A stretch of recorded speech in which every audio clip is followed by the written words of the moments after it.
সবাইকে কেমন আছো তোমরা সবাই? আজকে শুক্রবার, সকালটা শুরু হয়েছে বেশ একটা ঝলমলে দিন দিয়ে, ওয়ার্কআউট দিয়ে, খুব ফ্রেশভাবে। আর তার সাথে শুরু হয়েছে একটা লম্বা উইকেন্ডও। এখানে গুড ফ্রাইডে আর ইস্টার মানডে নিয়ে টানা একটা 4 দিনের ব্যাংক হলিডে ছিল। তার সাথে ছিল হচ্ছে আমাদের অ্যানুয়াল লিভ। আমাদের তো এপ্রিল মাস পড়ে গেছে, তো অ্যানুয়াল লিভগুলো আমাদের শেষ করতে হবে। তো ওই জন্য আমরা প্রথম থেকেই ডিসাইড করেছিলাম যে এই সময়টা আমরা দুজনে ছুটি নেব এবং কোথাও একটা বেড়াতে যাব। যেমন কথা তেমনি কাজ, সোজা চলে গেছিলাম সমুদ্রের পাড়ে ডোভারে। ডোভার লন্ডনে বা ইউকে সাউথ ইস্টে অবস্থিত একটা ছোট্ট সিটি বলতে পারো, বা টাউন, যেখানের মেন অ্যাট্রাকশন হচ্ছে এই সমুদ্র আর একটা ক্যাসেল। এখানে প্রত্যেকটা সিটিরই একটা বেস থাকে, সেখানে থাকে হচ্ছে একটা ভিউ পয়েন্ট বা একটা টাউন সেন্টার, একটা ক্যাসেল এবং একটা ইউনিভার্সিটি।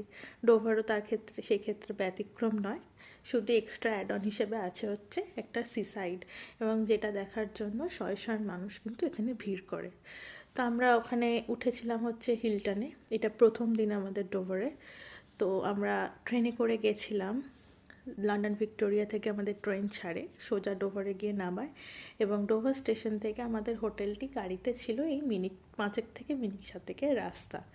তবে যেহেতু ওটা হেঁটেও যাওয়া যায়, যেহেতু আমাদের কাছে বেশ কিছু লাগেজ ছিল এবং প্রথম দিন আমরা হেঁটে যাওয়ার কোনো রকম রিস্ক নিইনি, আমরা একটা ট্যাক্সি বুক করি এবং পৌঁছে যাই হোটেলে।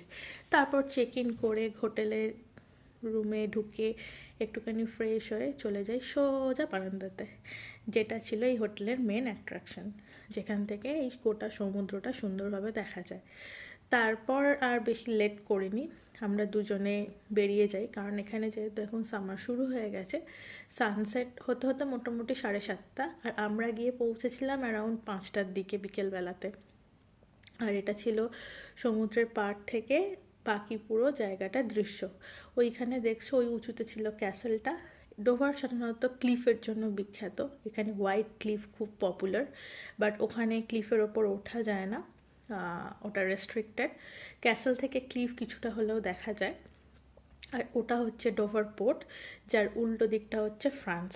তো কেউ যদি ফ্রান্সে যেতে চায়, কারো যদি ভিসা থাকে বা কারো যদি এন্ট্রি পারমিট থাকে, সে কিন্তু অনায়াসে এখান থেকে বোট সার্ভিস আছে বা ফেরি সার্ভিস বলে, সেখান থেকে ক্রস করে ফ্রান্সের বিভিন্ন পোর্ট যেগুলো আছে, যেখানে যেখানে ফেরি চলে, তারা কিন্তু সেখানে পৌঁছে যেতে পারে।